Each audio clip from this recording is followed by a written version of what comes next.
करना चाहिए और प्रार्थना करने से भगवान हमारी प्रार्थना सुनते हैं और करुणा करते हैं। तो हम साधक के कुछ नियम हैं वो जानते हैं कि आध्यात्मिक जगत में सत्संग की बहुत बड़ी महिमा है और जो व्यक्ति मानव जीवन प्राप्त कर इस संसार के जन्म मरण के बंधन से मुक्त होना चाहता है, अर्थात जिसके हृदय में परमात्मा प्रभु को प्राप्त करने की जो दृढ़ भाव है और इसके लिए सदा प्रयत्नशील है, वही व्यक्ति साधक कहलाता है। नित्य स्मरण रखता है अपने प्रभु को पाने की, निरंतर उन्हीं के चरणों में भाव बना रहता है, तो उसी को साधक कहते हैं। क्योंकि साधक में साधुता तो होनी ही चाहिए और बिना साधुता के साधना कभी सिद्ध नहीं होती है। और वास्तव में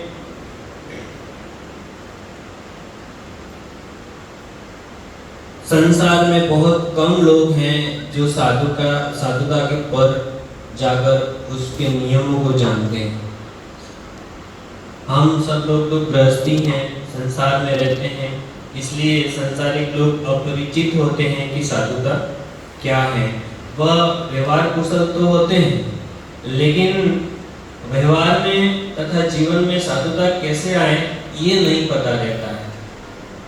उनके अंदर भाव तो रहता है भगवान के लिए और गुरुदेव के लिए, बहुत व्यवहारिक उनकी आज्ञा का पालन करते हैं, सब कुछ तरह से वो भाव बनाए रहते हैं, लेकिन जीवन में हम साधुता कैसे उतारें ये नहीं पता होता है।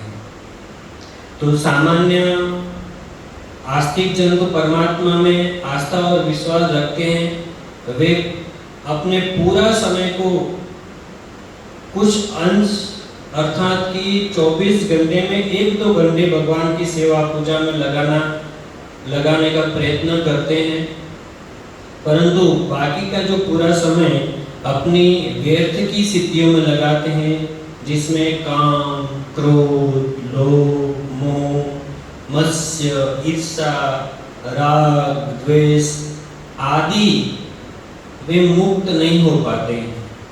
1-2 घंटे का समय जो भगवान की पूजा तथा सेवा में लगाने के बाद उन्हें पुण्य प्राप्त होते हैं, लेकिन इसके साथ साथ बचा हुआ जो 22 घंटे हैं उनके जो सत असत आचरण होते हैं उनका भी फल उन्हें भुगतना पड़ता है। यह उनके बंधन का मुख्य कारण है।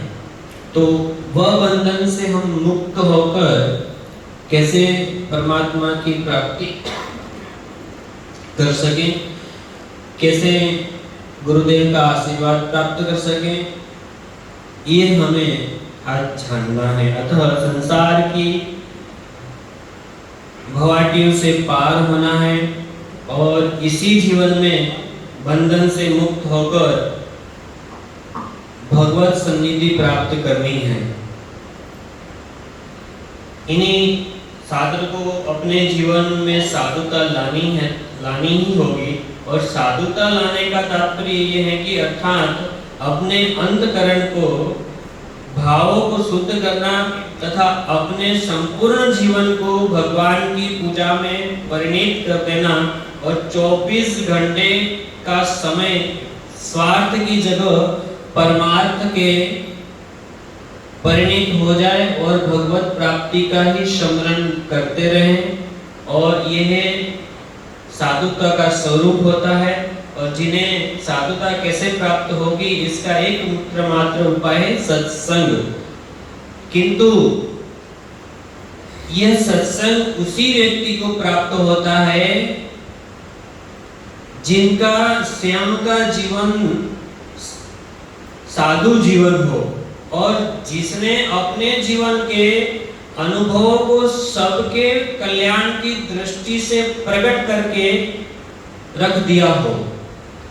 परंतु महापुरुषों की कुछ वाणियां और कुछ कहानियां प्रकट होती हैं अपनी अपनी मातृभाषा में, जिसमें उनके जीवन का संपूर्ण त्याग, तपस्या, साधना वगैरह का उदाहरण आता है, तो हम लोग ये साधना के विषय में कैसे समझें, कैसे करें, ये जान लेते हैं। तो कुछ मुद्दे हैं, मैं आपको बोलूंगा, आपको सबको याद रखना है और अपने जीवन में उसका पालन करना है।